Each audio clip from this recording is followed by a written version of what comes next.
তোমাদের 20 মিনিট সময় দিলেও হবে না। এই তুমি ক্যামেরা কয়টা লাগাইছো? এই ছেলে, একটা স্ট্যান্ডে কয়টা ক্যামেরা লাগাইছো তুমি? 2টা 3টা, যদি 2তলা 3তলা ক্যামেরা করো। মানুষ বাড়ি করে লোভে, তোমরা ক্যামেরা করতেছো লোভে।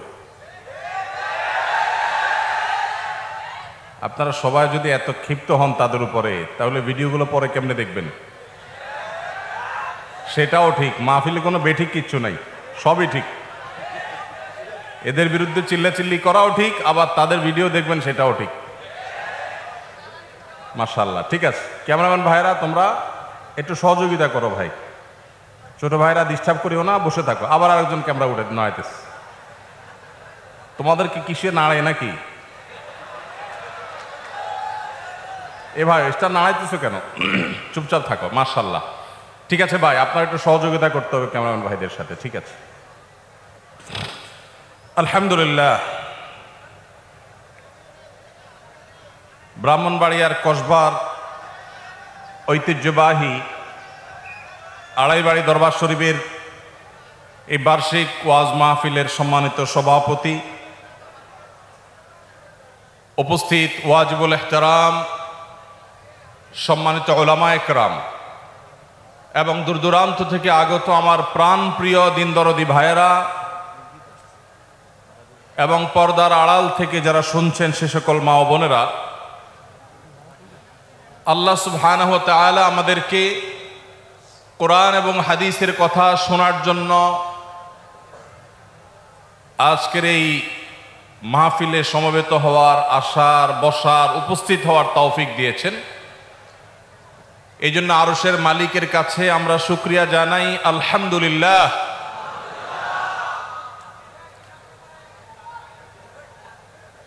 আমরা একটা নির্দিষ্ট সময় পর্যন্ত কোরআন এবং হাদিসের আলোকে আপনাদের সামনে কিছু কথা পেশ করব ইনশাআল্লাহ। আপনাদের কাছে যে সহযোগিতা চাই সেটা হলো সবাই একটু নীরব নিস্তব্ধ হয়ে মনোযোগ দিয়ে কথাগুলো শুনবেন। হইচই, আওয়াজ, অসহযোগিতা সেটা বন্ধ করতে হবে। মাশাআল্লাহ, ভাইরা আমার,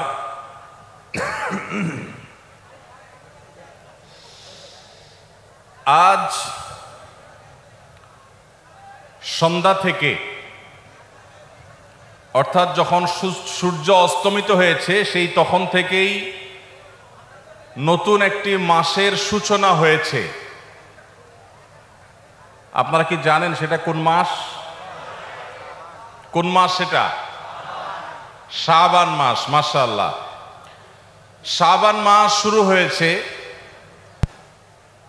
এবং শাবান মাসের 1 তারিখে আমরা ইতোমধ্যে প্রবেশ করে গেছি। শাবান মাস শুরু হয়ে যাওয়ার মানে হলো রমাদানের দিন গণনা শুরু হয়ে যাওয়া। শাবানের প্রথম দিন চলে যাওয়া মানে আর 29 দিন, আর 28 দিন, আর 27 দিন, দ্বিতীয় দিন, তৃতীয় দিন পর, এভাবে দিন গণনা করতে করতে রমাদানের যে প্রতীক্ষা, রমাদানের যে প্রহর গোনা, রমাদানের যে অপেক্ষা, সেটা সমাপ্তির দিকে যাবে ইনশাআল্লাহ। আল্লাহ রাব্বুল আলামিন রমাদানের যে বিশাল বড় নেয়ামত মুসলিম মিল্লাতকে দিয়েছেন, এই রমাদানে শুধু ইবাদত বন্দেগী নয়, ইসলামের ইতিহাসের বড় বড় উল্লেখযোগ্য সব বিজয়, সফল অভিযান মুহাম্মদ সাল্লাল্লাহু আলাইহি সাল্লামকে আল্লাহ রাব্বুল আলামিন রমাদানুল করিমেই দান করেছেন। এই জন্য রমাদান আমাদের কাছে খুবই গুরুত্বপূর্ণ।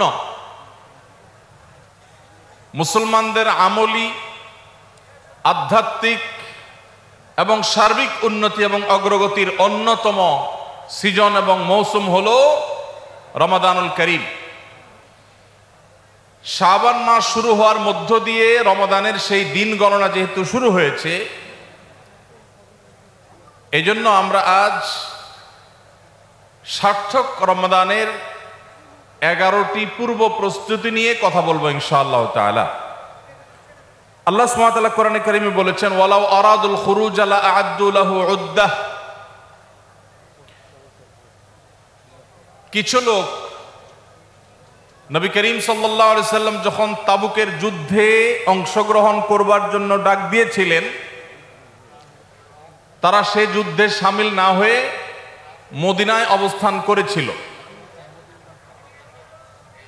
এর মধ্যে অনেকেই নানা রকমের অজুহাত, নানা রকমের আপত্তি, নানা রকমের বিভিন্ন কারণ দর্শিয়ে তারা এই যুদ্ধ থেকে পিছপা হয়েছিল। আল্লাহ রাব্বুল আলামিন কোরআনে কারিমে আয়াত নাজিল করে তাদের সে ঘড়িমসির আসল কারণ উল্লেখ করেছেন। আল্লাহ সুবহানাহু ওয়া তাআলা বলেছেন, ওয়ালাউ আরাদুল খুরুজ লা আ'আদ্দু লাহু উদ্দাহ। যদি সত্যি আল্লাহর রাহে জিহাদের ময়দানে যাওয়ার সদিচ্ছা তাদের থাকতো, তাহলে তারা আগে থেকে প্রস্তুতি গ্রহণ করত। যারা নানা রকম অজুহাত দাঁড় করাচ্ছে, এদের আসলে তাবুকের জিহাদে শামিল হওয়ার সেই সদিচ্ছাই ছিল না। যদি সদিচ্ছা থাকতো, আগে থেকে তারা প্ল্যান, প্রোগ্রাম, পরিকল্পনা সেগুলো তারা করত। ঠিক একইভাবে একটু বন্ধ করলে ভালো হবে, আওয়াজ কমালে ভালো। হ্যাঁ, এটার আওয়াজ আমার কনসেন্ট্রেশন নষ্ট করবে। তো আল্লাহ রাব্বুল আলামিন ঠিক একইভাবে রমজান মাসের যে ইবাদতের বিশাল বড় অপার সম্ভাবনা আমাদেরকে দান করেছেন, এই সম্ভাবনাকে কাজে লাগাতে হলে তার জন্য যথাযথ প্রস্তুতি গ্রহণ করা জরুরি। আমাদের দেশে বেশিরভাগ মুসলমান রমাদান মাস আসলে আমরা কম বেশি নেকামলের চেষ্টা করি, কিন্তু রমাদানের অনেক আগে থেকে যে আমাদের যথাযথ পূর্ব প্রস্তুতি গ্রহণ করার কথা, দুর্ভাগ্যজনকভাবে সেই প্রস্তুতি যথাযথভাবে আমরা বেশিরভাগ লোক গ্রহণ করি না। যার ফলে রমাদান আসে, রমাদান চলে যায়, আবার রমাদান মাস আসে, আবার চলে যায়। আমাদের তেমন কোনো পরিবর্তন হয় না, আমাদের মধ্যে তেমন কোনো চেঞ্জ আসে না, আমাদের জীবনের ভিতরে তেমন কোনো দৃশ্যমান পরিবর্তন চোখে পড়ে না। এজন্য সম্মানিত ভাইরা আমার, রমাদানকে যদি আমরা যথাযথভাবে কাজে লাগাতে চাই, তাহলে যথাযোগ্য প্রস্তুতি এখন থেকে, শাবান থেকেই আমাদের গ্রহণ করতে হবে। প্রিয় নবী সাল্লাল্লাহু আলাইহি সাল্লাম বলেছেন, ইন্নাল্লাহা ইউহিব্বু ইযা আমিলা আহাদুকুম আমালান আন ইউতকিনাহ। আল্লাহ রাব্বুল আলামিন বান্দা যে কোনো কাজ করলে সেটা যদি ইতকানের সাথে করে, দৃঢ়তার সাথে করে, উত্তম উপায়ে করে, যথাযথভাবে করে, সে কাজটা যদি করার মতো করে, তো আল্লাহ তাআলা সেটাকে পছন্দ করেন এবং ভালোবাসেন। আমরা যদি রমাদান মাসে সিয়াম এবং কিয়াম, রোজা এবং তারাবি, অন্যান্য আমল ইবাদত বন্দিগি গতানুগতিকভাবে করে শেষ করি, আমরা যদি দায় সারাভাবে শেষ করি, তাহলে এটা আল্লাহ তাআলার প্রিয় পাত্রে আমাদেরকে শামিল করবে না। আর যদি রমাদানের প্রত্যেকটি ইবাদত বন্দিগি এটা হয় ইতকানের সাথে, এটা হয় দৃঢ়তার সাথে, এটা হয় সুন্দরতম উপায়ে, এটা হয় যথাযথভাবে, তাহলে সেই ইবাদত আমাদেরকে আল্লাহর প্রিয় পাত্রে পরিণত করবে ইনশাআল্লাহ। প্রিয় ভাইরা আমার, রমাদান মাসের সেই ইবাদত বন্দিগিগুলোকে যথাযথভাবে করবার প্রয়োজনেই আগে থেকেই আমাদের যথাযথ প্রস্তুতিও থাকতে হবে। কারণ কথায় আছে, যে কোনো কাজের যথোপযুক্ত এবং প্রয়োজনীয় প্রস্তুতি গ্রহণ করা মানে হলো সেই কাজটির অর্ধপূর্ণতা। যে কোনো কাজ প্রস্তুতি যত ভালো হয়, কাজটা তত ভালো হয়। প্রস্তুতি যত নরমাল হয়, খারাপ হয়, কাজটা তত খারাপ হয়। এই জন্য আমরা রমাদান মাসকে যদি অর্থবহ এবং আমাদের লাইফ চেঞ্জিং ইবাদতের মৌসুম হিসাবে, সিজন হিসাবে গ্রহণ করতে চাই, তাহলে এখন থেকে তার জন্য আমাদের সুনির্দিষ্ট প্ল্যান, পরিকল্পনা থাকতে হবে, প্রস্তুতি থাকতে হবে। আল্লাহ রাব্বুল আলামিন আমাদের সবাইকে সেই তৌফিক দান করুন। এই যে রমাদান আসছে আর কয়দিন পর, কারা কারা এই রমাদানকে সবচেয়ে সুন্দরভাবে ব্যবহার করতে চান, একটু হাত তোলেন। আল্লাহ রাব্বুল আলামিন আমাদের সবার হাতগুলো কবুল আর মঞ্জুর করুন, বলুন আমিন। আল্লাহ আমাদেরকে রমাদানকে সর্বোচ্চ ভালোভাবে ব্যবহার করার তৌফিক দান করুন। ভাইরা আমার, এই রমাদান মাস আসার বহু আগে থেকেই আমাদের সোনালী যুগের স্বর্ণ মানবেরা যারা ছিলেন, মুহাম্মদুর রাসূলুল্লাহ সাল্লাল্লাহু আলাইহি ওয়াসাল্লামের হাতে গড়া সাহাবা একরাম, সাহাবীদের শিষ্যত্ব পাওয়া, সান্নিধ্য পাওয়া, তাদের সান্নিধ্যের সৌরভে স্নিগ্ধ হওয়া সেই তাবেঈগণ, তারা রমাদানের যথেষ্ট আগে থেকে সুনির্দিষ্ট প্ল্যান প্রোগ্রাম করে প্রস্তুতি গ্রহণ করতেন। একজন প্রখ্যাত তাবেঈ আছেন, সাহাবীদের শিষ্যত্ব পেয়েছেন, এরকম একজন তাবেঈ আছেন যার নাম ছিল মুআল্লা ইবনে ইয়াজিদ। তিনি বলেছেন, সালাফ বা পূর্বসূরীগণ অর্থাৎ সাহাবী তাবেঈগণ তারা রমজানের 6 মাস আগে থেকে, রমজান আসার 6 মাস আগে থেকে আল্লাহর কাছে দোয়া করতেন, রোনাজারি করতেন, কান্নাকাটি করতেন এই মর্মে যে আল্লাহ, রমাদান মাস পর্যন্ত আমার হায়াত বাড়িয়ে দাও, আমি যেন রমজান পাই, রমজানকে যেন সুযোগকে যেন কাজে লাগাতে পারি, রমজানের সুবর্ণ সুযোগ যেন আমার হেলায় হারিয়ে না যায়, সেজন্য আল্লাহর কাছে আগে থেকে এই নিয়ামত প্রাপ্তির জন্য দোয়া করতেন। আর রমজানের পরে বাকি যে 6 মাস, এই 6 মাস তারা দোয়া করতেন, আল্লাহ রমজানে যে সমস্ত আমল ইবাদত, যে সমস্ত নেকামল বন্দিগি আপনি করার তৌফিক দিয়েছেন, সেগুলো যেন আপনি মেহেরবানি করে কবুল এবং মঞ্জুর করেন, অ্যাকসেপ্ট করেন, আপনি যেন সেগুলোকে গ্রহণ করে নেন, সেজন্য 6 মাস তারা দোয়া করতেন। তাহলে দেখা গেল সালাফে সালেহিন তাদের কাছে রমজান এত গুরুত্বপূর্ণ ছিল যে রমজানের আগের 6 মাস এবং পরের 6 মাস রমজান ভাবনায় তারা সব সময় ডুবন্ত ছিলেন, নিমজ্জিত ছিলেন, এর মধ্যেই তারা সব সময় মগ্ন থাকতেন। অথচ আমাদের শাবানের 10, 15, 20 দিন চলে গেলেও রমজানের আবহ আমাদের অনেকের জীবনে, আমাদের অনেকের লাইফস্টাইলে, আমাদের অনেকের প্ল্যান পরিকল্পনার মধ্যে দেখা যায় না। এজন্য ভাইরা আমার, যথাযোগ্যভাবে রমজানকে যদি আমরা কাটাতে চাই, এর সঠিক ব্যবহার যদি করতে চাই, যেই প্রস্তুতিগুলো লাগবে, 11টি প্রস্তুতি যেগুলো আমাদের রমজানকে সার্থক করতে পারে ইনশাআল্লাহ, তোর মধ্যে সর্বপ্রথম যে প্রস্তুতিটি দরকার সেটি হলো রমজান মাস শুরু হওয়ার আগে থেকেই, যথেষ্ট আগে থেকেই তওবা এবং ইস্তেগফার করতে হবে। কি করতে হবে ভাই? তওবা ইস্তেগফার কেন করবেন? তওবা ইস্তেগফার তো সারা বছরের রুটিন আমল।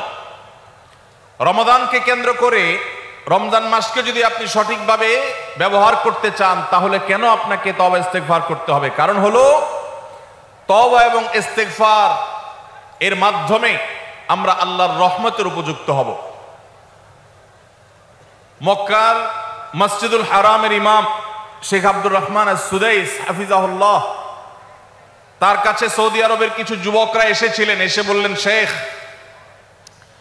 প্রতি বছর রমজান আসলেই আমরা অনেক প্ল্যান প্রোগ্রাম করি, অনেক কোরআন খতম দেব, অনেক নেকামল করব, দোয়া রোনাজারি করব, দান সাদাকা করব। দুর্ভাগ্যজনকভাবে সেটা আমাদের আর রমজান মাসে করা হয় না। আফসোস করতে করতে রমজান মাস পার হয়ে যায়। আপনি আমাদেরকে পরামর্শ দিন, কেন আমাদের প্রতি বছর জীবনে রমজান আসে অথচ সেটা সঠিক ব্যবহার করতে পারি না? তখন শেখ সুদাইস তাদেরকে বলেছিলেন, রমজান মাসে ইবাদত বন্দেগী করতে পারা এটা আল্লাহর নেয়ামত, এটা আল্লাহর অনুগ্রহ, এটা আল্লাহর রহমত। যে রমজান পেয়েও ইবাদত করতে পারলো না, সে তো হতভাগা, কপাল পোড়া। এই হতভাগ্যের কাতারে সাধারণত সেই মানুষগুলোই পড়ে যারা আল্লাহর রহমতের উপযুক্ত না। আমরা নানাবিধ অপরাধে, নানাবিধ গুনাহ করে, নানাবিধ নাফরমানি করে আল্লাহর রহমতের উপযুক্ততা আমরা হারিয়ে ফেলেছি, যার কারণে রমজানের ইবাদতের তৌফিক হয় না।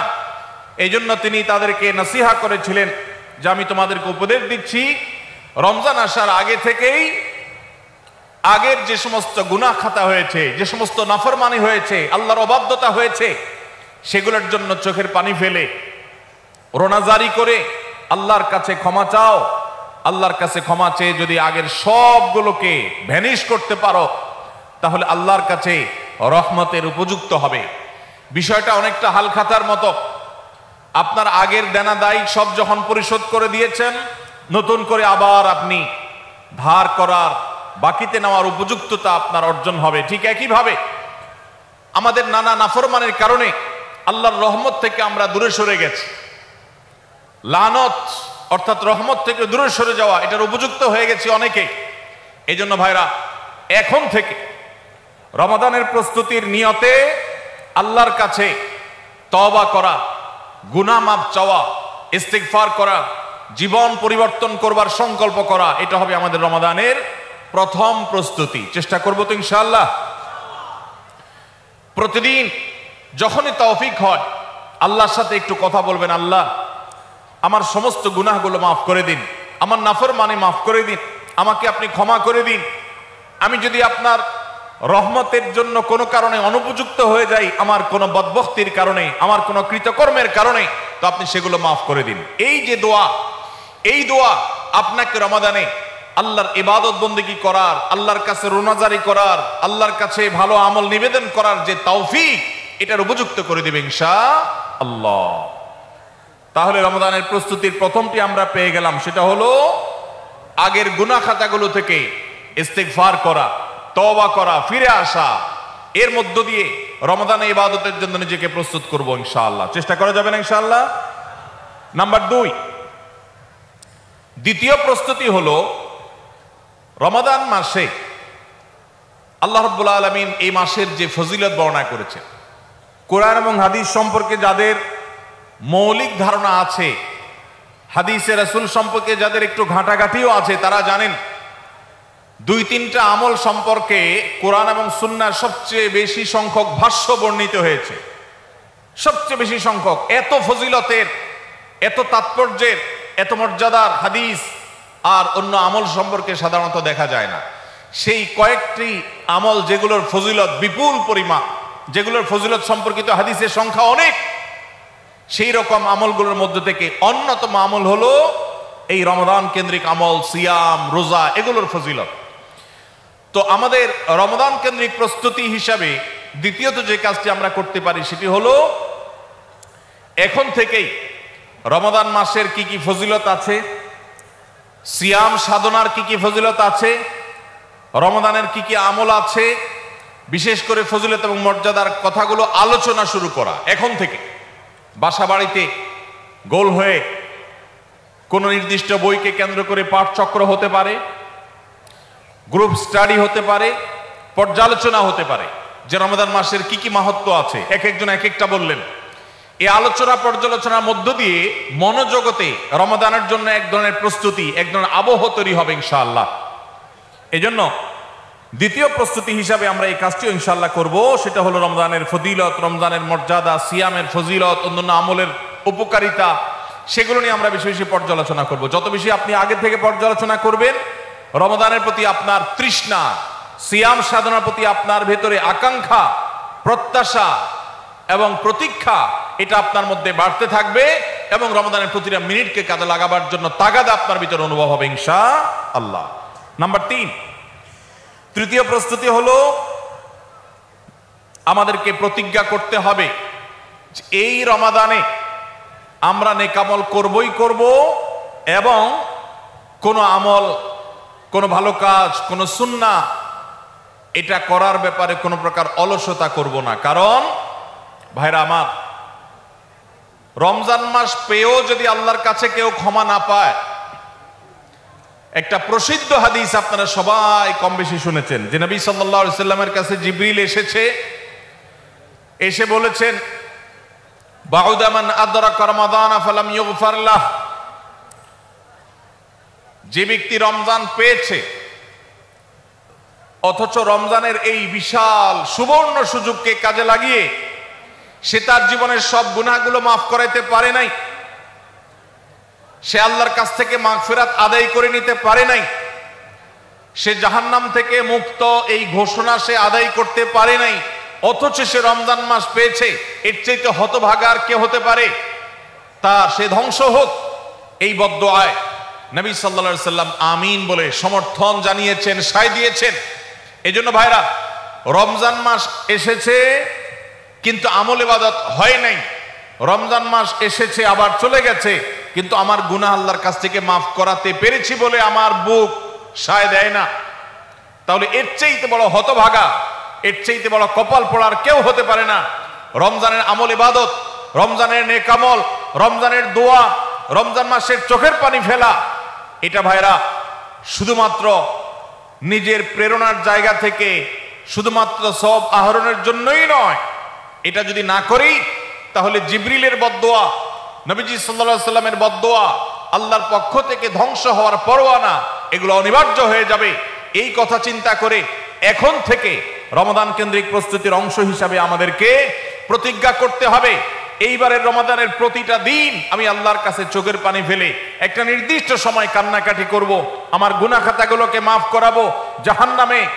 জাহান্নামীদের তালিকা আমার নাম যদি কোনো কারণে যেয়ে থাকে, আমি এমন ভাবে রোনাজারি করব, এমন ভাবে ইস্তেগফার করব, এমন ভাবে চোখের পানি ফেলবো, একান্ত নীরবে আল্লাহর সাথে কথা বলবো, যেন আমার সমস্ত গুনাহগুলো মাফ হয়, জাহান্নামীদের তালিকা থেকে যেন আমার নাম কেটে যায়। এর জন্য ভাইরা এখন থেকে প্রতিজ্ঞাটা করতে হবে। প্রস্তুতি হলো কাজ হবে রমজানে, কিন্তু প্রতিজ্ঞা হবে এখন থেকে যে আমি কোনোভাবে এইবারের রমজানের সুযোগ আর হাতছাড়া করব না ইনশাআল্লাহ। তাহলে 3 নম্বর হলো যে রমজান কেন্দ্রিক সমস্ত আমলগুলো করব, আল্লাহর কাছে তওবা ইস্তেগফার করে নিজের গুনাহগুলোকে মাফ করায় ছাড়বো, জাহান্নাম থেকে মুক্তি তথা নাজাত এটা নিজের করে নেব। এই মর্মে প্রতিজ্ঞাটা এখন থেকে, যেই কয়দিন রমজান আসতে সময় আছে, প্রতিদিন আমাকে নবায়ন করতে হবে। প্রতিজ্ঞা আজকেরটা যেভাবে হবে, কালকেরটা আরো স্ট্রং হবে, তারপরের দিন আরো স্ট্রং হবে। প্রতিদিন আমি স্বপ্ন লালন করব কবে রমজান শুরু হবে, আর আমি আল্লাহ রাব্বুল আলামিনের কাছে রমজানের এই সমস্ত ইস্তেগফার, তওবা, আমল এগুলোকে নিবেদন করতে থাকবো। চেষ্টা করা যাবে না ইনশাআল্লাহ? তাহলে 3 নম্বর প্রস্তুতি হলো রমজান মাসে নেক আমল করার প্রতিজ্ঞা করা, মাগফিরাত এবং নাজাত আদায় করার প্রতিজ্ঞা এখন থেকে করা। নাম্বার 4 নম্বর যে প্রস্তুতিটা আমাদের নিতে হবে সেটা হলো, যদি আগের রমজানের কোনো রোজা কারোর কাজা থাকে, এই রমজান আসার আগে আগে শাবান মাসের মধ্যেই সেই কাজাগুলো আদায় করে ফেলা উচিত। আম্মা জান আয়েশা রাদিয়াল্লাহু তাআলা আনহা বলেছেন যে নারী হিসাবে রমজান মাসে যে কয়েকটা রোজা ভাঙতি পড়ে, নবীজি সাল্লাল্লাহু আলাইহি সাল্লাম রমজান পরে পুরো সময়টা তার কাছে থাকার কারণে তিনি সেই রোজাগুলো রাখার সুযোগ সেভাবে পেতেন না। স্বামীর হকের কথা মাথায় রেখে রোজাগুলো রাখতেন না। এবং শাবান মাস আসলে নবীজি সাল্লাল্লাহু আলাইহি সাল্লাম নিজেও বেশি বেশি নফল রোজা রাখতেন। প্রত্যেক রাতে বহু মানুষকে আল্লাহ তাআলা জাহান্নাম থেকে মুক্ত ঘোষণা দিয়ে দেন, অমুক জাহান্নাম থেকে মুক্ত, অমুকের ছেলে অমুক জাহান্নাম থেকে মুক্ত, অমুকের ছেলে অমুক, তার নাম জাহান্নামের তালিকা থেকে কাটা, জান্নাতের তালিকা চলে আসবে। অসংখ্য মানুষকে এভাবে এই সুযোগ আল্লাহ তাআলা দান করেন। যারা শিরকে লিপ্ত, সেটা যেই কোনো ধরনের শিরক হোক, কবরকে যারা সিজদা করে, মাজারকে যারা পুজো করে, জীবিত মৃত মানুষকে যারা সিজদা করে, কবরে যারা প্রার্থনা করে, সেখানে যারা সন্তান চায়, ব্যবসার উন্নতি চায়, যত প্রকার শিরক আছে কবর কেন্দ্রিক এগুলাতে লিপ্ত হয়, অথবা এর বাইরে আরো যত রকমের শিরক গোটা দুনিয়াতে আছে, কোন প্রকার শিরকে যখন মানুষ লিপ্ত হয়, তখন এই ব্যক্তি আল্লাহ তাআলার সাধারণ ক্ষমার উপযুক্ত আর থাকে না। এই জন্য ভাইরা, রমজানের প্রস্তুতির অংশ হিসাবে 5 নম্বরের যে প্রস্তুতি আমরা গ্রহণ করব সেটা হলো, আল্লাহ তাআলা যেহেতু রমজানে অনেককেই সাধারণ ক্ষমা করবেন, আমি যেন সেই সাধারণ ক্ষমা প্রাপ্ত সৌভাগ্য মানুষদের তালিকায় ঢুকতে পারি, সেজন্য আমার অন্তর থেকে হিংসাকে ধুয়ে মুছে সাফ করে ফেলতে হবে। কোন মুসলমানের কল্যাণ দেখে আমার কষ্ট হবে না, কারোর ভালো দেখে আমার ভেতরে জ্বালা পড়া হবে না। পারলে তার জন্য আরো বেশি দোয়া করব, যে কারোর ভালো হোক আমি আরো ভালো চাইবো, কারোর কোনো ক্ষতি আমি চাইবো না। এই কল্যাণকামিতাই হলো দিন। আদ-দীনু আন-নাসীহা। কিলা লিমান ইয়া রাসূলুল্লাহ? ক্বালা লিল্লাহি ওয়া লিরাসূলিহি ওয়া লিআম্মাতিল মুসলিমিনা ওয়া আইম্মাতিহিম। নবী সাল্লাল্লাহু আলাইহি সাল্লাম বলেছেন, ধার্মিকতা কিসের নাম? ধার্মিকতা, দিনদারিতা কিসের নাম? ধার্মিকতা হলো কল্যাণকামিতার নাম। আল্লাহ রাব্বুল আলামিনের আদেশ নিষেধ মেনে চলা, নবী সাল্লাল্লাহু আলাইহি সাল্লামের আদেশ নিষেধ মেনে চলা, এটাই হলো তাদের জন্য কল্যাণকামিতা। আর সকল স্তরের সাধারণ মানুষের কল্যাণ চাওয়া, কারোর ক্ষতি না চাওয়া, এটাই হলো দিনদারিতা। যে ব্যক্তি কারোর ক্ষতি চায়, যে মুসলমান আরেক মুসলমানের ভালো দেখলে তার ভিতরে জ্বালা পোড়া করে, অস্থিরতা আসে, সে ভালো মুসলমান না, সে হিংসুক, তার ভিতরে কবিরা গুনাহ আছে। এই জন্য রমজান মাসে আল্লাহর সাধারণ ক্ষমা পেতে হলে অন্তরকে এখন থেকে পরিচ্ছন্ন করতে হবে, চোখটা বন্ধ করে মনে রাখতে হবে, স্মরণ করতে হবে আমার আশেপাশে এমন কে আছে যার কল্যাণ দেখলে আমার সহ্য হয় না, যার ভালো দেখলে আমার ভিতরে জ্বালা পোড়া করে, যার সুসংবাদ শুনলে আমার ভিতরে খারাপ লাগা কাজ করে। তাহলে বুঝতে হবে তার প্রতি আমার হিংসা আছে। আল্লাহর জন্য নিজের হিংসা থেকে পরিচ্ছন্ন হয়ে অন্তরকে ধুয়ে সাফ করে তারপরে রমজানের সাধারণ ক্ষমার জন্য উপযুক্ত করতে হবে এখন থেকে। ঠিক একইভাবে আমি আমার কথায়, আমার কাজে, আমার বিশ্বাসে কোনো মাধ্যমে আল্লাহর সঙ্গে শিরক করছে কিনা, আরশের মালিকের সাথে শিরক করছে কিনা, আল্লাহ বলেছেন ইন্নাল্লাহা লা ইয়াগফিরু আন ইউশরাকা বিহি ওয়া ইয়াগফিরু মা দুনা যালিকা লিমান ইয়াশা। আল্লাহর সঙ্গে শিরক করা হলে এটা আল্লাহ মাফ করবেন না। শিরকের অপরাধ এটা যদি কেউ করে তওবা ছাড়া মারা যায়, আল্লাহ তাআলা এই অপরাধ ক্ষমা করবেন না, এটা আল্লাহর আগে থেকে দেওয়া ঘোষণা। কোরআনে আল্লাহ আরো বলেছেন লোকমান হাকিমের উদ্ধৃতি দিয়ে, ইন্না শিরকা লাযুলমুন আযীম, তিনি তার সন্তানকে উপদেশ দিতে গিয়ে বলেছিলেন যে ইন্না শিরকা লাযুলমুন আযীম, শিরক সবচেয়ে বড় অপরাধ। এজন্য ভাইরা, শিরক থেকে পরিচ্ছন্ন না থাকলে রমাদানের কোনো ইবাদত, কোনো আমল আমাদের কাজে আসবে না। এজন্য রমজানের প্রস্তুতি হিসেবে শিরক এবং হিংসা থেকে অন্তরকে পরিচ্ছন্ন করা, পবিত্র করা, এটা হলো আমাদের পঞ্চম প্রস্তুতি। নাম্বার 6, বিগত রমজান যেগুলো আমাদের জীবনে এসেছে সেই সমস্ত রমাদানে কেন আমার আমল ইবাদত হয় নাই? রমজান আসার আগে নিয়ত করছি কোরআনটা খতম দিব, কিন্তু দিতে পারি নাই। রমজান আসার আগে নিয়ত করেছিলাম এই বছর একটা তারাবিও মিস করব না, কিন্তু অনেকগুলো মিস হয়ে গেছে। রমজান আসার আগে নিয়ত করেছিলাম এই বছর রমজান থেকে এই ধূমপান করা ছেড়ে দিব, কিন্তু অনেকে ছাড়তে পারেন নাই। রমজান আসার আগে নিয়ত ছিল এই বছর রমজানে একটা খারাপ জিনিসও মোবাইলে, টিভিতে দেখব না, কিন্তু সেই প্রতিশ্রুতি রাখতে পারি নাই। কেন পারি নাই? বিগত রমজানের সমস্ত আমল নামা নিয়ে বসতে হবে এখন থেকে, শাবান থেকে, আজকে থেকেই, যে আমার গত রমজানে আমল ইবাদতের ক্ষেত্রে প্রতিবন্ধকতা, বাধাগুলো কি কি ছিল, একটা একটা করে সম্ভব হলে লিখে ফেলবেন। নাম্বার 1, আমি তারাবিটা নিয়মিত পড়তে পারি নাই, কারণ অমুক অমুক বন্ধুর সাথে আড্ডায় যেতে হয়েছে। তাহলে এটা আমার একটা বাধা। আমি হারাম জিনিস থেকে বেঁচে থাকবো, কিন্তু পারি নাই কেন? কারণ ফেসবুকে ঢুকছে একটা কাজে, সেখান থেকে আমার আরো 5টা অকাজ করা লাগছে। তাহলে এটা আরেকটা কারণ, ফেসবুক। এইভাবে একটা একটা করে আপনি যদি কারণ লেখেন, লেখার পর আসন্ন রমাদানকে অর্থবহ এবং সার্থক করবার স্বার্থে এবং প্রয়োজনে সেই চিহ্নিত কারণগুলো একটা একটা ধরে হিম্মত করে, সৎসাহস করে আল্লাহকে সন্তুষ্ট করবার আশায় ছুঁড়ে ফেলে দিতে হবে নিজের জীবন থেকে। এই সংকল্প এবং এই কাজটা যদি আপনি করতে পারেন, তাহলে ইনশাআল্লাহ আপনি দেখবেন আপনার এই রমজান আপনার জীবনের শ্রেষ্ঠ রমজান হয়েছে। ভাইরা আমার, নবী করিম সাল্লাল্লাহু আলাইহি সাল্লাম তাঁর জীবদ্দশায় কয়টা রমজান পেয়েছেন? মাত্র 8টা রমজান পেয়েছে। দ্বিতীয় হিজরিতে রমজানের রোজা ফরজ করা হয়েছে, দশম হিজরিতে আল্লাহ তাকে দুনিয়া থেকে নিয়ে গেছেন। মাত্র 8টা রমাদান তিনি পেয়েছেন নবী সাল্লাল্লাহু আলাইহি সাল্লাম। বহু সাহাবী আছেন তাদের জীবনে রমজান মাত্র পেয়েছেন একটা রমজান পেয়েছেন। এরপরে রমজান আসার আগে হয়তো জিহাদের ময়দানে গিয়ে শাহাদাত বরণ করেছেন। অনেক সাহাবী আছেন হয়তো 40, 45, 50 বছর বয়সে ইসলাম গ্রহণ করেছেন, এরপরে কয়েক বছরের মধ্যে দুনিয়া থেকে চলে গেছেন, রমজান পেয়েছেন অল্প কয়েকটা। আর আমরা জন্মসূত্রে মুসলমান হওয়ার সুবাদে এক একজন মানুষ 20টা, 30টা, 40টা, 50টা রমজান আমরা পেয়েছি। দুর্ভাগ্য আমাদের, সাহাবা একরাম মাত্র 2, 4, 5টা রমজান পেয়ে তাদের জীবনকে যেই পর্যায়ে নিয়ে গেছেন, আমরা বেশিরভাগ মানুষ জীবনে 30, 40, 50টা রমজান পেয়েও আমাদের জীবনকে সে পর্যায়ে নিতে পারি নাই। ভাইরা আমার, এই জন্যই আসন্ন রমাদানকে সঠিকভাবে ব্যবহার করবার জন্য আমাদের বিগত রমজানগুলোর সমস্ত সমস্যাগুলোকে চিহ্নিত করতে হবে। কি কি কারণে আমি এর আগের রমজানগুলো সঠিকভাবে কাজে লাগাতে পারিনি, ব্যবহার করতে পারিনি, সেগুলো একটা একটা করে দূর করতে হবে। যেমন সোশ্যাল মিডিয়া, ফেসবুক, ইউটিউবের আসক্তি, এটা আমার আগের বছর রমাদানের যে ইবাদত, এটার ক্ষেত্রে প্রতিবন্ধকতা ছিল। তাহলে এই বছরের ইবাদতের প্রস্তুতির অংশ হিসাবে এই সোশ্যাল মিডিয়া, ফেসবুক আমার মোবাইল থেকে আনইনস্টল করে ফেলতে হবে। চেষ্টা করা যাবে না ইনশাআল্লাহ?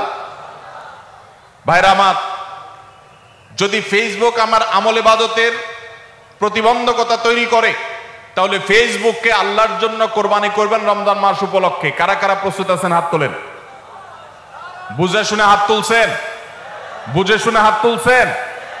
আল্লাহ এই হাতগুলোকে সবগুলোকে কবুল আর মঞ্জুর করুন। যুবক ভাইয়েরা, আপনারা ফেসবুক মোবাইল থেকে আনইনস্টল করার নিয়ত করছেন, এটার মানে কিন্তু আপনারা এক একজন আল্লাহর রাহে কোরবানি হওয়ার নিয়ত করছেন। প্রস্তুত আছেন তো ইনশাআল্লাহ?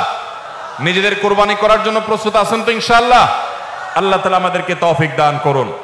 ভাইরা আমার, রমাদানের 6 নম্বর প্রস্তুতির অংশ হিসাবে যে কাজটি করতে হবে বলছিলাম, সেটা হলো আমাদের সমস্যাগুলো কি কি হয়েছে সেগুলো চিহ্নিত করে সেগুলো দূর করতে হবে। আর 7 নম্বর প্রস্তুতির অংশ হিসাবে আমরা যেটি করব সেটা হলো রমাদান কেন্দ্রিক সমস্ত আহকাম এবং মাসাইল, বিধিবিধানগুলো আমাদের শিখে ফেলতে হবে। এটা রমজানের প্রস্তুতি। আমাদের দেশে অনেক মসজিদে ইমাম সাহেবরা তালিম করেন রোজা ভঙ্গের কারণ কি, রোজা মাকরুহ হওয়ার কারণ কি, রোজার জন্য ক্ষতিকর বিষয়গুলো কি কি, এগুলো রমজান মাসে বিভিন্ন নামাজের পরে তালিম করেন। এটা একটা ভালো চেষ্টা, কিন্তু এই কাজটা যদি আমরা শাবান মাস থেকে নিজস্ব উদ্যোগে করি সেটা হবে আরো ভালো চেষ্টা। কথা কি বুঝে আসছে ভাই? তাহলে রমজান আসার আগে থেকেই আমরা মাসাইলের তালিম, মাসাইলের শিক্ষা, জ্ঞান অর্জন, রমজানের বিধিবিধানগুলো আমরা জানার চেষ্টা করব। এটা হবে পার্ট অফ প্রিপারেশন ফর রমাদান। রমজানের জন্য প্রস্তুতির অংশ হিসাবে আমাদের এখন থেকে রমজান এবং সিয়ামের মাসাইলগুলো জানতে হবে। আল্লাহ আমাদের সবাইকে আমলের তৌফিক দান করুন।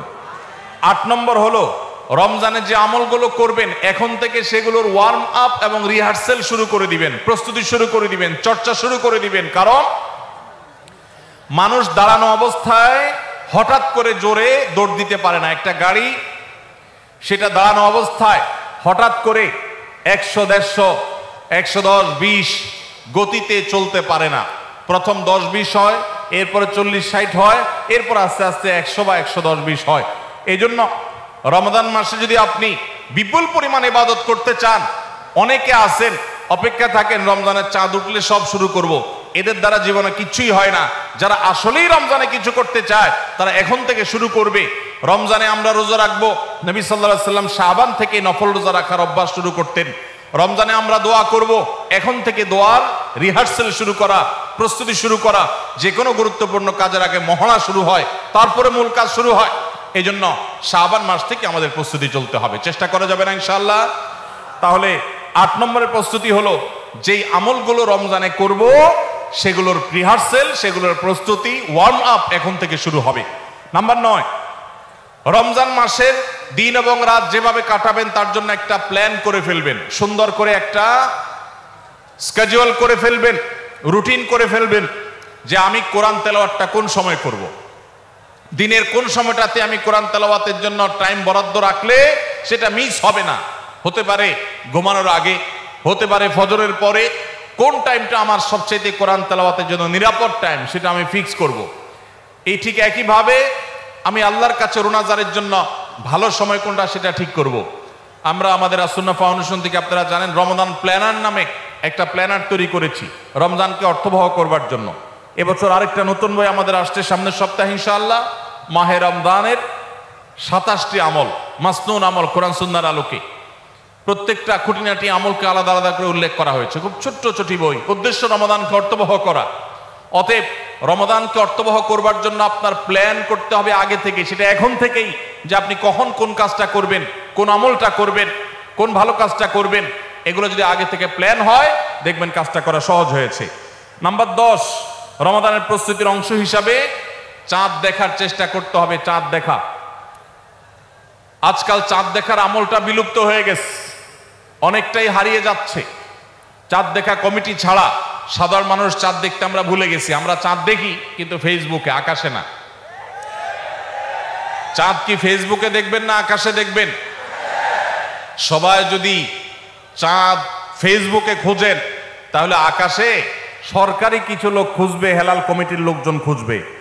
হেলাল কমিটির লোকদের উপরে ভরসা করে যদি এই কোটি কোটি মানুষ তাদের রোজা রাখে, তাহলে প্রায় বছর দেখেন গন্ডগোল লাগে। চাঁদ উঠছে আবার উঠে নাই, উঠে নাই ঘোষণা হয়ে আবার 11টা বাজে 10টা বাজে উঠছে। এই ঘটনা হয় না? হয় না? এই ঘটনা এই জন্য হয় যে আমরা সবাই চাঁদ দেখার দায়িত্বটা পালন করি না। নবীজি বলেছেন সুমু লিরুইয়াতিহি ওয়া আফতিরু লিরুইয়াতিহি, তোমরা রোজা রাখো চাঁদ দেখে, আবার ঈদও করো চাঁদ দেখে। এই জন্য 29শে শাবান পশ্চিম আকাশে চাঁদ খোঁজার চেষ্টা করবেন সন্ধ্যার সময়। চেষ্টা করবেন না ইনশাআল্লাহ? চেষ্টা করে যদি চাঁদ দেখতে নাও পারেন তারপর আপনি সওয়াব পাবেন।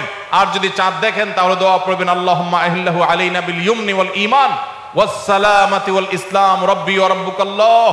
হে আল্লাহ, এই চাঁদকে আপনি বরকত এবং ঈমান দিয়ে আমার জন্য পরিপূর্ণ করে দিন। এই মাস আমার জন্য নিরাপদ এবং ইসলাম দিয়ে পরিপূর্ণ করে দিন। হে চাঁদ, তোমার আর আমার পালনকর্তা একজন আল্লাহ। অতএব এই চাঁদ দেখার চেষ্টা করবো। এটাও রমাদানের প্রিপারেশন, রমাদানের প্রস্তুতির অংশ। 11 নম্বর হলো আল্লাহর কাছে ভাই চোখের পানি ফেলে এখন থেকে দোয়া করব, আল্লাহ এই যে রমজান আসছে এটা যেন আমার জন্য লাইফ চেঞ্জিং হয়, এটা যেন আমার জীবন পরিবর্তনকারী হয়, এটা যেন আমাকে মুত্তাকি বানিয়ে ছাড়ে, এটা যেন আমাকে নেকামল ওয়ালা বানিয়ে দেয়, এটা যেন আমার জীবনে বিশাল বড় অ্যাচিভমেন্ট এনে দেয়, এটা যেন আমাকে মাগফিরাত পাইয়ে দেয়, এটা যেন আমাকে নাজাত পাইয়ে দেয়, এটা যেন আমাকে জান্নাতের উপযুক্ত করে।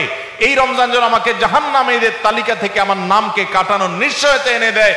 সেইভাবে রমজানকে কাটাবার জন্য আপনি তৌফিক দান করুন। এখন থেকে আল্লাহর কাছে এই বরাদ্দ আদায় করতে হবে, চেয়ে নিতে হবে এবং সেটার জন্য দোয়া করতে হবে। এই দোয়াটা হলো একাদশ এবং সর্বশেষ প্রস্তুতি। চেষ্টা করা যাবে না ইনশাআল্লাহ? রমাদান উপলক্ষে আস-সুন্নাহ ফাউন্ডেশন থেকে আমরা একটা ঘোষণা গত বছরে দিয়ে রেখেছি, ইনশাআল্লাহ এই রমাদানে সেটা কার্যকর হবে। সেটা হলো যে রমজান মাসে যদি কেউ পুরো কোরআনে কারীম অর্থ সহকারে বুঝে পড়ে, মাদ্রাসার নিচের ক্লাসের ছাত্ররা তারা শরীক হতে পারবে, উপরের ক্লাসের ছাত্র অথবা আলেম ওলামা তাদের জন্য এটা না, কারণ তারা তো এই কম্পিটিশনে এমনিতেই ভালো করবে। এটা আমাদের সাধারণ শিক্ষিত ভাইদের জন্য, স্কুল কলেজের ভাইদের জন্য, সর্বস্তরের নারী পুরুষ, দেশে বিদেশে প্রবাসে থাকা সব মানুষদের জন্য উন্মুক্ত। অনলাইনে নিজস্ব ওয়েবসাইটে আমরা এই পরীক্ষা নিয়ে থাকি। 6টি ধাপে সারা বছর নেওয়া হয়েছে। এখন সামনে রমাদানে যেটা হবে সেটা হলো মূল। যে কেউ যারা আগের কোনো ধাপে পরীক্ষা দেয় নাই তারাও সবাই দিতে পারবে।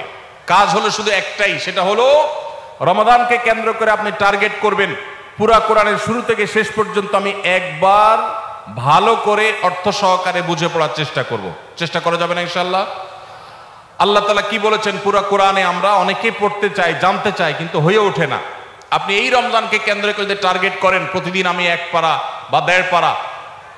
ইমাম সাহেব বা হাফেজ সাহেব তারাবিতে যে তেলাওয়াত করেন পুরো পারাটা আমি যদি সুন্দর করে দেখে যাই এবং দেখার পরে পরিবারের লোকদের সাথে গ্রুপ স্টাডি করি, মুদারাসা করি, যেটা নবী সাল্লাল্লাহু আলাইহি সাল্লাম জিবরিলের সাথে করতেন, সেটা যদি আপনি করেন তাহলে রমজানের শেষ জুমাবার বাদ ফজর অনলাইনে আমাদের পেজ থেকে লিংক দেওয়া হবে। লিংকে ক্লিক করে শর্ট টার্মে একজন একটু রেজিস্ট্রেশন করে দিতে হবে। নিজে পারলে ভালো, না হলে যারা অনলাইন বোঝে তারা 1 মিনিট লাগবে রেজিস্ট্রেশন করতে, বাস। এরপরে আপনি ডাইরেক্ট পরীক্ষা দিতে পারবেন। এমসিকিউ প্রশ্ন, একটা অক্ষরও লিখতে হবে না, সব প্রশ্ন উত্তর দেওয়া আছে, 4টা উত্তর দেওয়া থাকবে, সঠিকটা সিলেক্ট করতে হবে।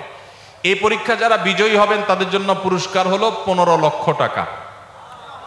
15 লক্ষ টাকার পুরস্কারের ঘোষণা আমরা দিয়েছি। এর মধ্যে প্রথম 3 জনকে আমরা ইনশাআল্লাহ বিদিনিল্লাহ উমরা করাবো। 3 জনের উমরার জন্য আল্লাহর 3 বান্দা ইতোমধ্যে স্পন্সর হয়ে টাকা জমা দিয়ে দিয়েছেন আমাদের কাছে। এখন শুধুমাত্র কারা কারা উমরা যেতে চান সে মানুষগুলো দরকার। আপনারা সবাই যেতে চান ইনশাআল্লাহ? অতএব ভাইরা, রমাদানকে কেন্দ্র করে ওই যে প্রিপারেশন, প্রস্তুতির অংশ হিসেবে এখন থেকে কোরআনে কারীম বুঝে পড়া শুরু করে দেন। পরীক্ষার দিন পরীক্ষা দেন। আপনি পুরস্কার জিতেন আর না জিতেন, আল্লাহ বলেছেন ফাস্তাবিকুল খায়রাত, ভালো কাজে প্রতিযোগিতা করা এটা ইটসেলফ একটা ভালো কাজ। অতএব আপনি পরীক্ষায় অংশগ্রহণ করেছেন, প্রতিযোগিতায় নাম লিখিয়েছেন, এটাই একটা ইবাদত। আপনার রমাদান কর্তব্য করে দিতে পারে ইনশাআল্লাহ। সবার চেষ্টা করবো তো ইনশাআল্লাহ রমাদানকে কেন্দ্র করে। তাহলে যেই প্রস্তুতিগুলো আমরা নিতে পারি, যেগুলো আমাদের রমাদানকে অর্থবহ করতে পারে, তার ভিতরে 1 নম্বর বলেছিলাম তওবা ইস্তেগফার করে আগের সব গুনাহগুলো থেকে আল্লাহর কাছ থেকে মাগফিরাত আদায় করে নেওয়া, যাতে করে রমজানে ইবাদতের জন্য আপনি উপযুক্ত হন, আল্লাহর রহমত প্রাপ্তির তৌফিক প্রাপ্ত হন। অনেক সময় গুনাহগুলো ইবাদতের ক্ষেত্রে বাধা হয়, গুনাহের কারণে আল্লাহর ইবাদতের তৌফিক হয় না। নাম্বার 2, আল্লাহ রাব্বুল আলামিন রমজানের এবং সিয়ামের যে ফজিলতের কথা বলেছেন, নবীজি সাল্লাল্লাহু আলাইহি ওয়াসাল্লাম যেসব ফজিলতের কথা বলেছেন, মর্যাদা, মাহাত্ম্য, তাৎপর্যের কথা বলেছেন, এগুলোর আলোচনা, পর্যালোচনা এগুলো এখন থেকে শুরু করা। আপনার অফিসে, বাসায় বিভিন্ন রকমের হাদিস, রমজানের ফজিলত, সাহারি ইফতারের ফজিলত, গুনাহমুক্ত থাকার ফজিলত, তাকওয়া চর্চার ফজিলত, রমজানের আমল, এগুলো এখন থেকে জানাশোনা শুরু করে দেন। এখন থেকে এটা রিহার্সাল শুরু করেন। রমজানকে অর্থবহ করবার জন্য আমরা রমজান প্ল্যানার করেছি। রমজানকে অর্থবহ করবার জন্য আমরা কোরআন তারাবির সালাতে কোরআনের বার্তা বই করেছি। রমজানকে অর্থবহ করার জন্য আমাদের আরেকটা বই আসছে, মাহে রমজানের 27 আমল। এই সব আয়োজন কিভাবে রমজানকে সুন্দরভাবে কাটানো যায় সেজন্য এখন থেকে আপনি ফজিলতের হাদিসগুলো জানেন, আলোচনা করেন, দেয়ালে দেয়ালে নিজের বাসায় লাগায় রাখেন এবং বারবার দেখেন, পর্যালোচনা করেন, আবহ তৈরি হবে ইনশাআল্লাহ। নাম্বার 3, তৃতীয় প্রস্তুতি হলো এইবারের রমাদানে যে কোনোভাবে মাগফিরাত আদায় করে ছাড়বো আল্লাহর কাছ থেকে। জাহান্নামীদের তালিকা আমার নাম থেকে থাকলে এটা কাটায় ছাড়বো এই মর্মে প্রতিজ্ঞা করা, এটাও প্রিপারেশন। এখন থেকে নিয়ত করা যে এই রমজানটা অর্ডিনারি রমজান হবে না, এই রমজানটা শুধু সাহারি আর ইফতার আর তারাবি এই 3 জিনিসের নাম হবে না, এটা একটা অর্থবহ রমজান হবে। একটা নাফরমানি আমি করব না, একটা গুনাহ আমি করব না। এখন থেকে প্রতিজ্ঞা করতে হবে নিজের সাথে নিজে, প্রতিদিন নিজের সাথে নিজের বোঝাপড়া ফাইনাল করতে হবে, এটা প্রস্তুতি। নাম্বার 4, বিগত রমাদানের যদি কোনো রোজা কাজা হয়ে থাকে সেগুলো সব আদায় করে শেষ করতে হবে শাবানের মধ্যে। নাম্বার 5, শিরক এবং হাসাদ, হিংসা, এগুলোর কারণে আল্লাহর সাধারণ ক্ষমার উপযুক্ততা মানুষ হারিয়ে ফেলে, সেগুলো থেকে মুক্ত থাকার প্রতিজ্ঞা করে মুক্ত থাকার জন্য চেষ্টা করতে হবে এখন থেকে। যে শিরক থেকে থাকলে জীবনে কখনো সেই শিরক থেকে মুক্ত হওয়া, অন্তরের কারো প্রতি হাসাদ থাকলে সেটাকে দূর করা, তার কল্যাণকামী হওয়া, এগুলোর মধ্য দিয়ে রমজানে যে সাধারণ ক্ষমা হবে তার জন্য নিজের উপযুক্ততা তৈরি করা, এটাও রমজানের প্রস্তুতির অংশ। নাম্বার 6, বিগত রমজানগুলোতে কোন কোন কারণে আমার আমল হয় না, কোন দোস্তের কারণে, কোন বন্ধুর কারণে, কোন গ্রুপের কারণে, কোন অ্যাপসের কারণে, কোন ফেসবুকের কারণে, সেগুলো একটা একটা করে এই রমজানে যেন জীবনে না থাকে সেগুলা ছিন্ন করার জন্য প্রস্তুতি নেওয়া। নাম্বার 7, রমজানের মাসলা মাসাইলগুলো জানা, এটাও রমজানের প্রস্তুতির অংশ, এখন থেকে সেটা করা।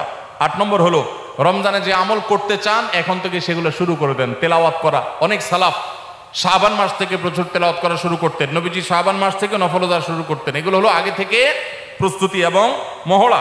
রমজানে যা করবেন, দান সাদকা করবেন, এখন থেকে লিস্ট করেন, তালিকা শুরু করে দেন, টাকা পয়সা শুরু করে দেন, এগুলো হলো পার্ট অফ প্রিপারেশন।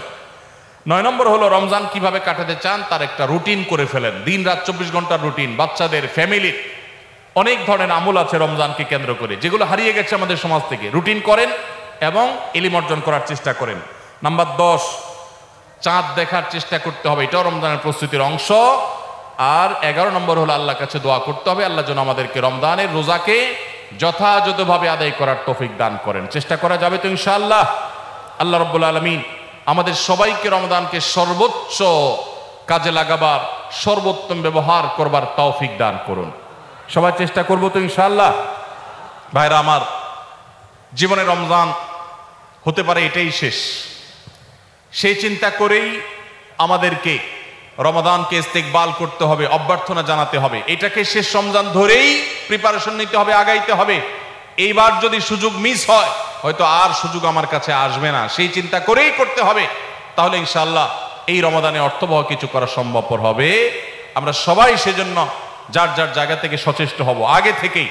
এবং মনে রাখবেন, আবারও বারবার বলছি যে নবী সাল্লাল্লাহু আলাইহি সাল্লামের সেই হাদিসটি মাথায় রাখতে হবে, রমজান মাসটা আমল করে, ইবাদত করে কিছু কামাইতে পারলাম ভালো, না কামাইতে পারলাম তেমন কোনো ব্যাপার না। ব্যাপারটা সেরকম না।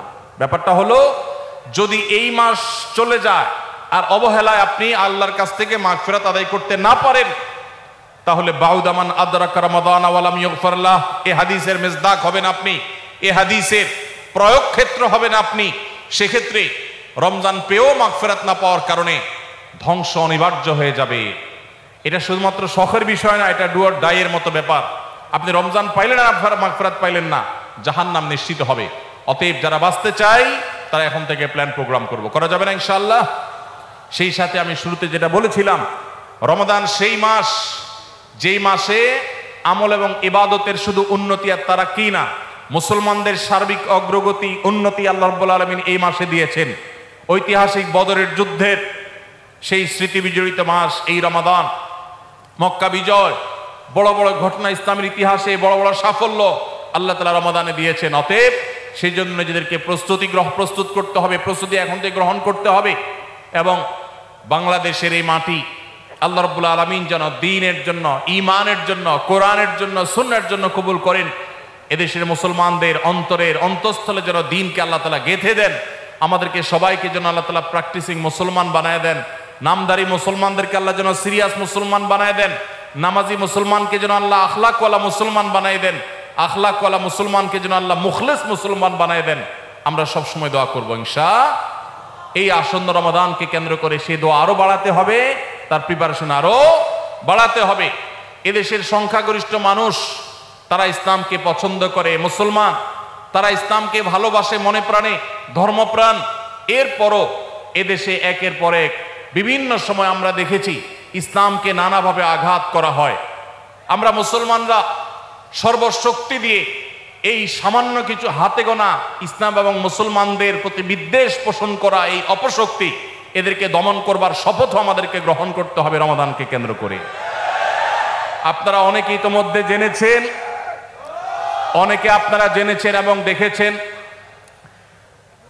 দেশে সংস্কার কার্যক্রম যে চলমান আছে, এখানে নারী বিষয়ক সংস্কারের যে কমিশন, সেই কমিশন পত্রপত্রিকা আপনারা দেখেছেন, অনেকে সুপারিশ করেছে বৈষম্য দূর করার নাম দিয়ে কোরআন যে বাবার সম্পত্তিতে, মায়ের সম্পত্তিতে মেয়েদেরকে ছেলেদের অর্ধেক সম্পদ দিতে বলেছে, সে আইনটা এখনো সামাজিকভাবে প্রচলিত আইনে কার্যকর আছে। এইটাকে পরিবর্তন করার, আল্লাহর বিধানকে পরিবর্তন করার সুপারিশ করেছে এই নারী বিষয়ক সংস্কার কমিশন। এই সুপারিশ বাস্তবায়ন করার দুঃসাহস যদি কেউ দেখায়, তাহলে এটা হবে সবচেয়ে বড় অপরিণামদর্শী কাজ, সবচেয়ে দুর্ভাগ্যজনক অধ্যায়। শুনতে খুব ভালো শোনা যায়, খুব মুখরোচক মনে হয়। একই বাবার সন্তান ছেলে এবং মেয়ে, ছেলে 2 টাকা পাইলে মেয়ে কেন 1 টাকা পাবে? কিন্তু এর পেছনে লুকায়িত আছে এক গভীর শয়তানের ষড়যন্ত্র। সেটা হলো পশ্চিমা পৃথিবীর মানুষেরা তাদের পরিবার ব্যবস্থাপনা ধ্বংস হয়ে গেছে, বহু আগেই তাদের পরিবার ব্যবস্থাপনা মুখ থুবড়ে পড়েছে। আজ এই ভারতবর্ষে শুধু মুসলমান কেন, আমাদের এই অঞ্চলের হিন্দু, খ্রিস্টান, বৌদ্ধ সব ধর্মের মানুষের মধ্যে পারিবারিক বন্ডিং এবং পরিবার ব্যবস্থাপনা, স্বামী স্ত্রীর মধ্যকার সৌহার্দ্য যতটুকু আছে, পশ্চিমারা সেগুলা কল্পনাও করতে পারে না। ওরা আমাদের চাইতে জ্ঞানে বিজ্ঞানে এগিয়ে থাকতে পারে, ওরা আমাদের চাইতে তথ্য প্রযুক্তিতে অগ্রসর থাকতে পারে, তারা অবকাঠামোতে আমাদের চাইতে 200 বছর এগিয়ে থাকতে পারে, কিন্তু পরিবার ব্যবস্থাপনা আমরা ওদের চাইতে 500 বছর এগিয়ে আছি। আমাদের এখানকার স্বামী স্ত্রীর মধ্যকার ভালোবাসা, এটা তাদের দেশে সোনার হরিণ। আমাদের এখানকার সন্তানের সাথে বাবা মার বন্ডিং, তাদের ওখানে সেটা দুষ্প্রাপ্য। ভাইরা আমার, এই যে সমতার নাম দিয়ে, বৈষম্য দূরের নাম দিয়ে এই যে নতুন প্রস্তাবনা আসছে, এই প্রস্তাবনার মিনিং হলো পরিবার ব্যবস্থাপনাকে ধ্বংস করে ফেলা। কিভাবে সেটা? ছেলে এবং মেয়ে উভয় যখন সমান সমান হারে 1 টাকা 1 টাকা করে পাবে, তখন পশ্চিমাদের মতো ছেলে বলবে মেয়েকে, বাসা ভাড়া তুমি অর্ধেক শেয়ার করো, সংসার খরচ তুমি অর্ধেক শেয়ার করো, যেভাবে পশ্চিমা পৃথিবীতে আছে। এইটা যদি শুরু হয়, তখন পরিবার ব্যবস্থাপনা ওদেরটা যেরকম ধ্বংস হয়েছে, আমাদেরটাও ধ্বংস হওয়া অনিবার্য হবে। দুইজনকে ঘরের বাহির হতে হবে। এটা হলো স্বামী স্ত্রীর মধ্যকার রেষারেষি শুরু হওয়ার একটা সূচপাত, যে তোমার কাছেও 2 টাকা আছে, আমার কাছেও 2 টাকা আছে, তাহলে সংসার খরচ আমি দিলে তুমি কেন দিবা না, তোমাকেও দিতে হবে। এখন আল্লাহ রাব্বুল আলামিন যে সুন্নাতুল্লাহি ফিল আরদ, পৃথিবীতে আল্লাহর যে নিয়ম রেখেছেন, পুরুষরা বাহিরের দিকটা সামলায়, মেয়েরা ভেতরের দিকটা সামলায়। পুরুষরা বাহিরের জগৎটাকে দেখে, মেয়েরা ভেতরের জগৎটাকে দেখে। এই যে বন্টন, এই বন্টনের মধ্য দিয়ে যে পরিবার ব্যবস্থাপনা মানব সভ্যতার শুরু থেকে আজও পর্যন্ত আসছে, এটার ভিন্ন পথ এক্সপেরিমেন্ট করে চালিয়ে, পরীক্ষা চালিয়ে পশ্চিমারা ফেইলিওর হয়ে গেছে, ব্যর্থ হয়ে গেছে। এখন আমাদের সমাজকে ব্যর্থ করার অপচেষ্টায় এদেশে তাদের কিছু দোসররা করছে এবং তারা এই কাজে লিপ্ত আছে। বিধায় আমাদেরকে চোখ কান খোলা রাখতে হবে। কোরআনে কারীমের আইন, কোরআনে কারীমের বিধান এমনিতেই তো নাই, যে দুই একটা সমাজের খাঁজে ভাজে আছে এগুলাকে ধুয়ে পরিষ্কার করার যে শয়তানের ষড়যন্ত্র নীল নকশা, এটা ইনশাআল্লাহ এদেশের মানুষ বাস্তবায়ন করতে দিবে না। এদেশের মানুষ দিনকে যতটা ভালোবাসে, ফু মেরে তুড়ি মেরে সংস্কারের নামে আল্লাহর দেওয়ার সেই বিধান এটাকে উড়িয়ে দেয়া হবে আর সাধারণ মানুষ চুপচাপ বসে থাকবে, এটা বোকার স্বর্গে বসবাস করা ছাড়া আর কিছুই নয়। এমনিতেই কোরআনের কোন আইন, কোন বিধান, আল্লাহর আদেশ বা নিষেধ মুসলিম অধ্যুষিত দেশ হিসাবে, ধর্মপ্রাণ মানুষদের দেশ হিসাবে সেটা আমাদের আইনে, সংবিধানে এমনিতেই স্থান পাচ্ছে না। যেগুলো আছে দুই একটা সেগুলো মুছে পরিষ্কার করার এই ষড়যন্ত্র এদেশের প্রত্যেকটা মুসলমান রুখবে ইনশাআল্লাহ। ভাইরা আমার, এই জন্য আমাদেরকে চোখ কান খোলা রাখতে হবে, আমাদেরকে সতর্ক থাকতে হবে। তবে সেই সাথে আমাদের এও মাথায় রাখতে হবে, মা বাবার সম্পদে বোনদের অধিকার, এটাকে আমরা অনেক পুরুষরা বঞ্চিত করছি, তাদেরকে অধিকার দিচ্ছি না। যেটুকু কোরআন বলেছে সেটুকুর বাস্তবায়ন হলেই সমাজ শান্তিতে পরিপূর্ণ হয়ে যাওয়ার কথা, কিন্তু সেটা বাস্তবায়ন করার নাম নাই, সেটাকে পরিবর্তন করার বরং চেষ্টা চলছে। ভাইরা আমার, আল্লাহ রাব্বুল আলামিন আমাদেরকে নারী পুরুষের মধ্যে সমতা বিধান করতে বলেন নাই, ন্যায্যতা বিধান করতে বলেছেন। কি করতে বলেছেন? সমতা। ইসলাম সমতার কথা বলে না, ন্যায্যতার কথা বলে। সব সময় সমতা মানুষের ন্যায্যতাকে নিশ্চিত করে না, সব সময় সমতা মানুষের ন্যায্যতাকে নিশ্চিত করে না। এই জন্য ইসলাম ন্যায্যতা কথা বলেছে। ন্যায্যতা এটা থাকতে হবে, সমতা থাকা জরুরি নয়। আল্লাহ আপনাকে একটা ছেলে দিছে, একটা মেয়ে দিছে। ছেলেটার জ্বর হয়েছে, তাকে নাপা খাওয়াইছেন 103 ডিগ্রি জ্বর। মেয়েটার শরীরে কোনো জ্বর নাই, সুস্থ মানুষ, তাকে বলতেছেন তুমিও তো আমার ঘরে জন্ম নিয়েছ, এক পাতা নাপা কিনেছি, ছেলেটাকে খাইয়েছি একটা, তুমিও তো ভাত খাইছো, এখন একটা নাপা তুমিও খাও, না হলে তো আমার ভয় হয় যে আমি সমতা বিধান করলাম না। কি বলেন? ছেলের জ্বর হয়েছে, তাকে নাপা খাওয়াইছেন, এখন সমতা যদি বজায় রাখতে হয় তাহলে মেয়েকেও কি করা লাগবে? নাপা খাওয়ানো। এক ছেলের বয়স 20, তার জন্য যে সাইজের জামা কিনেছেন, আরেকজনের বয়স 10। সমতা বিধান করতে হলে তার জন্য একই সাইজের জামা কিনতে, একই সাইজের জামা যদি কিনেন তাহলে সেটাকে ইনসাফ হবে না বেইনসাফ হবে? ইসলাম এই মুখরোচক, সস্তা, শুনতে শুধু ভালো শোনা যায় এরকম সমতা নারী পুরুষের মধ্যে করতে বলে না, ন্যায্যতাকে নিশ্চিত করতে বলে। আপনি কোথাও আপনার ছেলে মেয়েদেরকে কোনো ভালো কিছু দেখাবার জন্য নিয়ে গেছেন, দুইজন ছেলে বা একজন ছেলে একজন মেয়ে গেছে, একজন বড় একজন ছোট, একটু উপরে উঠে দেখতে হবে। সেজন্য যে বড় 15 বছর বয়স, তার দেখার সুবিধার জন্য 3টা ইট দিয়ে বলেছেন তুমি এবার দাঁড়াও, সে দেখতে পাচ্ছে। এখন যার বয়স 5, তার জন্য যদি 3টা ইট দেন সে কি দেখতে পাবে? কিন্তু যেহেতু বড়জনকে 3টা দিবেন, ছোটজনকেও 3টা দিবেন, ছেলেকে 3টা দিবেন, মেয়েকেও 3টা দিবেন, এটা হলো সমতার দাবি। আর ন্যায্যতার দাবি হলো যার 3টা লাগে তারে 3টা দিবেন, যার 6টা লাগে তাকে 6টা দিবেন। এটা হলো ন্যায্যতা। ইসলাম নারী পুরুষের মধ্যে ন্যায্যতা নিশ্চিত করতে বলে, সমতা নয়। পশ্চিমারা যে সমতার কথা বলে এটা মুখরোচক, বস্তাপচা, সস্তা স্লোগান। এই স্লোগান কখনো ইনসাফ প্রতিষ্ঠা করতে পারে না। পশ্চিমাদের সমাজ ব্যবস্থা ইনসাফ প্রতিষ্ঠা হয় নাই। নারীরা মুসলমানদের চাইতে 1000 গুণ বেশি নিগৃহীত, নিষ্পেষিত। আমাদেরকে বুঝতে হবে এবং ধারণ করতে হবে। আল্লাহ রাব্বুল আলামিন কোরআন এবং হাদিসের আলোকে আমাদের জীবনকে, আমাদের সমাজকে, আমাদের দেশকে, আমাদের পরিবারকে সবকিছুকে ঢেলে সাজাবার তৌফিক আমাদেরকে দান করুন। আমাদেরকে কোরআন এবং হাদিসকে ধারণ করতে হবে, রমাদান কর্তব্য করতে হবে। যে সমস্ত কথা আমরা শুনলাম, জানলাম, দিনভর আলোচনা হলো, আল্লাহ তাআলা আমাদের সবাইকে আমলের তৌফিক দান করুন। হাদা ওয়াসাল্লি ওয়াসাল্লিম আলা নবিয়িনা মুহাম্মদ ওয়া জাযাকুমুল্লাহু খাইরা। ওয়াসসালামু আলাইকুম ওয়া রাহমাতুল্লাহি ওয়া বারাকাতুহু।